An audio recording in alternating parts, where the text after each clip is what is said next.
All right, Lagos Talks 91.3, 25 minutes past the hour of 12. My name is Ify and this is still the midday show. I am going to be speaking with a gentleman. I know I didn't tell you about this particular interview, but you get to know why and you get to know more about this particular interview. I have with me in the studio Adejuwon Soyinka. I hope I got your name correctly. Yes, you did. Okay, he is the editor of the BBC News Pigeon, right? Yes, please. Fantastic. I'm very happy to have you here in the studio with me. If you're listening right now, you probably might know him because of the recent documentary that got released about Codeine here in Nigeria. Okay, so first off, I would like to know, as regards BBC Pigeon, what's this thing with Africa Eye? What does that mean, and what's it all about? Okay, Africa Eye is the new investigative unit of the BBC in Africa, and its focus is to come out with investigative pieces from time to time. Okay. I also promote and engender the culture of investigative journalism on the continent. Sweet Sweet Codeine, the documentary you referred to, was the first output of the Africa Eye, and it was a collaborative effort between Africa Eye team and BBC Pigeon team. So you might be aware, the BBC Pigeon was launched in August in 2017. Last year, yes. Exactly. So this is the first output of the unit. Okay. Yeah. All right, but before we get deep into it, how long have you been into investigative journalism? Personally, 19 years plus now. 19 years 20 plus. years by April next year. So how's that experience been for you so far? Interesting. Very interesting. Very interesting. And exciting too. Okay. It kind of things that happen when you do investigative journalism. Yes. Are the exact reasons why I chose to be a journalist in the first place. You wanted to do stories that will impact your society. Okay. Stories that will cause positive changes around you. And each time that happens, the reason I want to be a journalist in the first place is reinforced. I'm like, okay, yes, I didn't make a mistake. That is fantastic. So is this what inspired you looking into, codeine and how it's affecting the society? Not exactly. So what inspired? The starting point for the codeine story was that we came across a story of a 13-year-old who was said to be abusing cough syrup with codeine. And, we thought that was a big deal. In fact, personally, to me, it was a big deal. I was like, wow, 13-year-old, abusing cough syrup with codeine, that's big. And I wanted to just do that story, tell that story. But when we dug in further and realized that no, this was not an isolated case, that there were several other teenagers, abusing cough syrup with codeine. And then we found out that university students were also into it. We found out that, look, nowadays, young chaps throw codeine parties. Codeine parties? Yeah. There are nightclubs, there are codeine nightclubs, and so on and so forth. And we realized that people go to parties, they serve them drinks and serve bottles of codeine cough syrup, alongside, soda or malt or beer, as the case may be. So we thought this is becoming really very alarming. And then we decided that, look, the real story to tell can't possibly be the story of the fact that people are abusing cough syrup with codeine. Yes. It's more of a question of, look, how do they get it in large quantity? I mean, to serve codeine on the table in a party would mean that you are in possession of large quantity of codeine in an environment where normal people like you and I can't buy cough syrup with codeine without a doctor's prescription. You can't get a bottle without a doctor's prescription. So why is it possible? How is it possible for these youngsters to get cartons at once? So taking a look at that from that particular angle, what was your finding as regards how these young people gain access to codeine?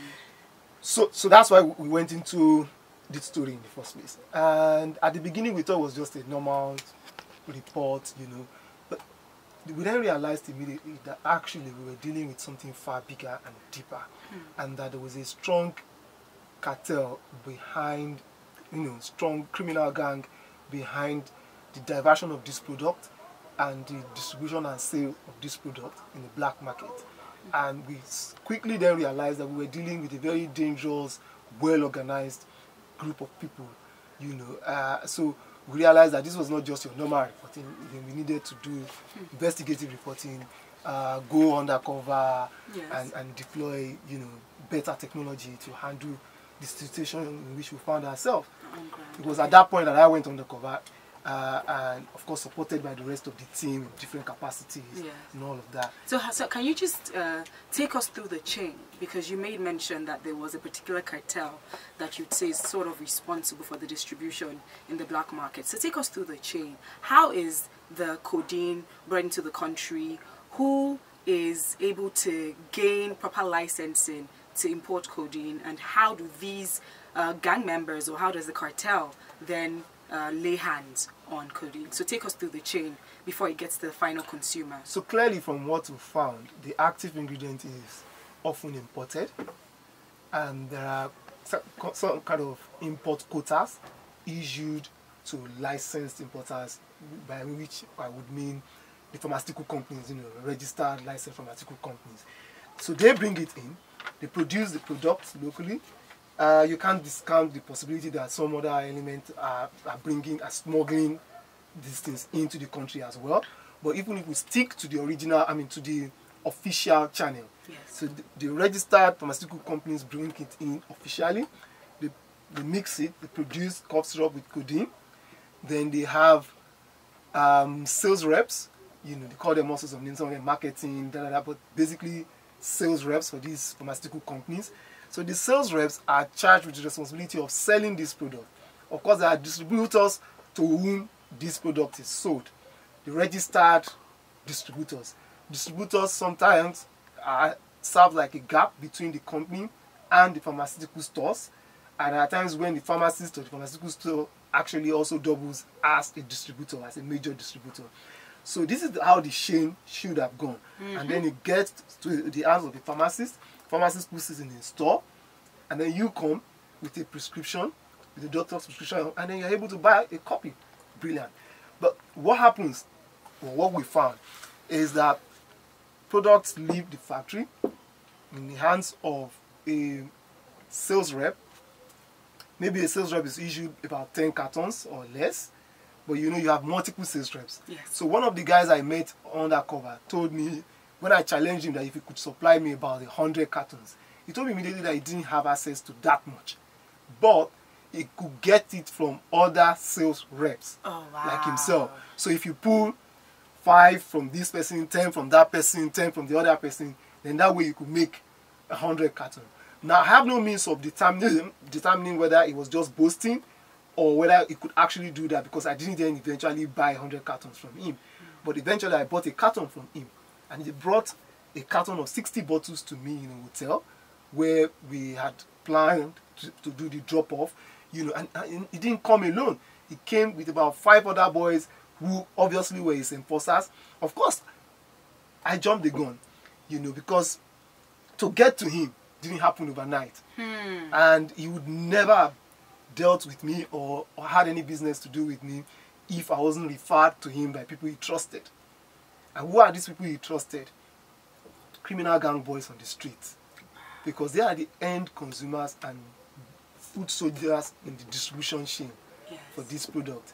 So in order to get to somebody like him, I had to first go down to the level of those criminal gangs on the street, level up with them, related with them a couple of times, got their confidence, and then asked them that, look, I want to do this business. I want to go into this business. I also want to sell this product. How can I get it?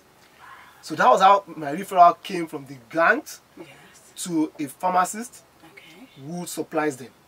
Wow. So how long did it take you to infiltrate this? In all, the entire investigation lasted 5 months. 5 months. Wow. During the investigation, were you able to find out the age group or the class of people who usually demand for codeine in the black market? Well, the common age group you find is between teenage and max about early 40s. Teenage and early 40s. Yeah, both those who demand and those who use. The largest chunk of them belong to that group. I was looking through, some documents, and I did come across the fact that in the north, the use of codeine is a lot. Why do you think it's so much in the north? I actually don't think it's so much in the north Okay. as opposed to the rest of the country. Okay. I think it's actually rampant across the country. It's just that the statistics we have, and we are very poor with statistics in Nigeria. Very true. So the statistics we have is of just 2 states of the Federation, Kano and Jigawa State. Okay, so just And Kano and just Jigawa. those 2 states consume 3 million bottles per day. 3 million bottles? Per day. And this is 3 million bottles without the doctor's prescription? Absolutely. I mean, how would you get 3 million doctor prescription for cough syrup? Then we have a cough epidemic. Clearly. So, and for one day. So clearly it's illegal, it's the underworld, and my take is, look, it's a national problem, because we're seeing several instances in Lagos. In the course of the undercover reporting, I spoke with somebody in officials of a pharmaceutical company called Barrage in Kwara State, where I also bought another carton inside their factory, inside their premises, and they were telling me that there's a guy who comes to buy 1,000 cartons from them. How often? Once every month. 1,000 cartons. So, once every month. Once every month. And that he takes it to the southeastern part of the country. Now, again, I must say, we don't have any proof that he actually takes it to the southeastern part of the country, or if he does, that it was consumed in the southeastern part. It could have been a means of also taking it somewhere else. But the point is that this thing is national in scale, and it's all over. I mean, there's practically no one that I've spoken to lately that doesn't have an example of somebody they know or someone around them that knows somebody who is affected by this. So after your investigation, what has been the government's reaction to your findings? Less than about 24 hours after the documentary was released, first reaction came from EMSO Pharmaceuticals that was mentioned in the documentary. EMSO said it's dismissed the staff that was mentioned or implicated in the investigation, and that it was also reviewing its internal processes and all of that. After that, there was something from the First Lady, Mrs. Aisha Buhari, who mentioned what we did and also spoke about the sheer size of the problem in Nigeria, calling for concerted efforts from everybody. This was also followed by a statement from the Senate President, who in fact specifically commended the BBC for the investigation's output, and also spoke about the efforts of the National Assembly in this respect. And then not long after that, there was a statement from the Federal Ministry of Health, saying that the government was banning importation and production. That is very funny, because when that ban came, a lot of people started reacting, saying that the ban came because of your investigation. However, they denied that it was because of your investigation. They said that they had this in the pipe works for a while, saying that it wasn't. But a lot of people are trying to understand why almost immediately after your investigation then they came up with their ban. So do you believe that this has been in the works even before your investigation? Well, I do know that in January 2018, the ministry set up a committee to look into this issue. I also do know that that committee was given 2 weeks to submit its report. I'm not aware of the submission of that report, and I haven't heard anything from them again until May 1st, when they issued that statement. Yes. As you know, as we all know, May 1st was a public holiday. Yes, it was. But for me, that's really not important. What instigated the statement is not as important as the action that was taken. Fantastic. And the impact that action would have on people's lives. If that action would save one life, just one life, from going down the drain as a result of codeine cough syrup addiction, then we'll be satisfied. We'll be happy. Fantastic. It would not matter if it was instigated by the BBC or by any other. It's being done. Something is done. Okay. Them putting out a ban, do you think that's the right move? Because now the government has put out a ban, it's automatically turned codeine into gold, because there's still a lot in the system already. So meaning that now that it has been banned, it's gold to some people. The prices will skyrocket, which is going to make it like a huge commodity right now. Do you think that that was the best move by the government? Actually, you're right about the price. I got a call yesterday morning. A friend called me and said, "Look, do you know what you have cost?" I said, "What do you mean what I've cost?" He said, "Look, the price of a bottle of codeine cough syrup in the black market now has gone up to 5,000 naira. How much was it before? So in the course of our investigation, the highest we go was about 2,500, 3,000. Now in it's the black market. gone up to it's about 5. 5,000 naira. As Wow. at yesterday when the guy called me. Of course, the ban clearly throws up another dynamics entirely. Yes. So you're now looking at a banned product. You're looking at the possibility of smuggling. You're looking at the possibility of it now going further into black market and all of that. One would only hope that government has thought it through before releasing that statement on May 1st. Yes. And it has a clear plan for containing these raw reactions and the fallout of the codeine ban.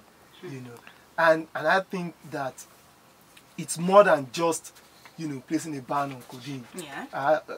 There's a need for a more holistic response, more robust response to this, because okay, so if you place a ban on codeine, what happens to those who are already hooked on it? Exactly. What are we doing about them? Yes. What happens to those who are already in rehabilitation centers across the country? Yes. How well are these rehabilitation centers equipped and maintained and even funded? Do we have the right professionals to handle this? So there are all sorts of issues to look at. And then you also want to then start looking as a government at, okay, so why are people getting high on codeine?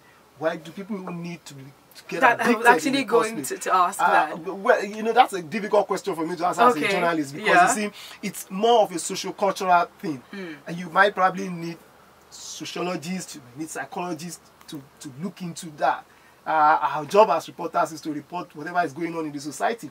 We've seen the trend, and we are as amazed as every other person. We have reported it, we brought it to the fore. Now it's on the table. It's left for all of us to then get on it, come together and deal with this issue, in a collective manner and in a more holistic manner. And like we said, earlier on, the age bracket of those who are mainly, largely impacted by this, it should alarm all of us, because that's the future. Yes. That's the future of our society. That's the future of our country. And if we all sit back and watch that future get destroyed, then I don't think we'll like the outcome. So, what's next? Now that you have been able to get all these findings, now that we've been able to identify several things that we all need to look at as citizens of this country, what's next? What's your next move? Well, I think our next move will be to keep observing, keep monitoring the development, and keep reporting, and hope that what the little effort that we have made will spur every other person, all other stakeholders into action. So we've seen the statement from the federal government, we've seen statements from NAFDAC, we've seen statements from the Pharmaceutical Council. There's been a kind of rush of response from everybody. That's encouraging. We hope that we don't just do all of this in a few weeks and then everybody forgets about it. Another big story comes up and we all move there and forget about this. Yes. So we need to keep this issue on the front burner. We need to stay more focused on it and deal with the issues and ensure that even if you don't totally eradicate it, bring it down to the barest minimum. So do you intend on working with the government in order to curb this, or would you just keep doing what you do as a journalist, or would you reach out to the government or wait for the government to reach out to you? Because clearly you have a lot of information that the government may not have, because you took out time, 5 months, to infiltrate that gang or that particular community in order to get information. So would you be, are you looking at working hand in hand with the government, or? I'm looking at continuing to work as a journalist. As a journalist. Yes, and just simply doing my job, reporting. While I expect that other stakeholders will do theirs as well, as effectively as possible. All right. Thank you so much for speaking with us. I think I've heard about, you know, the issue of the prevalence of codeine addiction, but I never knew it was this bad, because you made mention that in the north, if not Kano, was it Kano or in the north? Kano and Jigawa states alone 3 account million, for 3 million bottles per day. You know, it's so massive. Have you seen the entire video? I haven't actually. Oh, you need to see the entire video. And for our listeners too, those who still want to see the entire video, it's available on the BBC Pidgin website. Okay. And they can also see it on BBC Africa YouTube channel. You know, and this is the first output of Africa Eye, the investigative unit of the BBC. You can expect more actually from that unit. Now, speaking about, before I let you go, because, you know, a lot of times we usually try and put out information right here on radio, and sometimes when issues come up, we might not get enough information at the moment, because we always say that there's a communication gap, you know, when it comes to journalists and the government. So at first you might see one particular news outlet giving you information, and then later on the government brings out another information that they may not be sure of, and when they get more information about it, then they will discard the initial information that they've given. So we always say that there's an issue with, you know, journalism here in Nigeria, especially investigative journalism. And then we further found out that a lot of people are scared in Nigeria when it comes to investigative journalism. So would you say that you've had support, you know, by the Nigerian police, or how have you been able to protect yourself? Because, I mean, clearly from this investigation, you have offset a system that has been working for a long time. You know, you mentioned the cartel. So clearly you have, you know, offset their business. Maybe the inflow may not be as much as it used to be before. So what about your protection and the people that have been working on this project with you? Where are you getting that protection from? Oh, well, I think the thing to say is clearly that the BBC as an organization is not new to situations like this. We've got expertise within the organization in terms of handling of situations of this nature. The organization is robust enough to be able to take care of its staff in whatever situation in which they find themselves in different parts of the world. So yeah, we've got measures put in place for security of people who took part in this project, and of our staff generally anyway. You know, and that's it. I think that's the most I can say about that. Okay. All right, thank you so much for speaking with us. Like you did here, you can visit their YouTube page. Can you go over the BBC Africa YouTube page, okay, and on the BBC Pidgin website. All right, you get a full documentary of Sweet Codeine. Sweet Codeine. Okay, thank you so much for speaking with us, and I hope you listening, you've been able to get enough information. Remember, this is a job for everyone to do. We can't just leave it to the journalists or the government. We all have a role to play as citizens. It is 48 minutes past the hour of 12.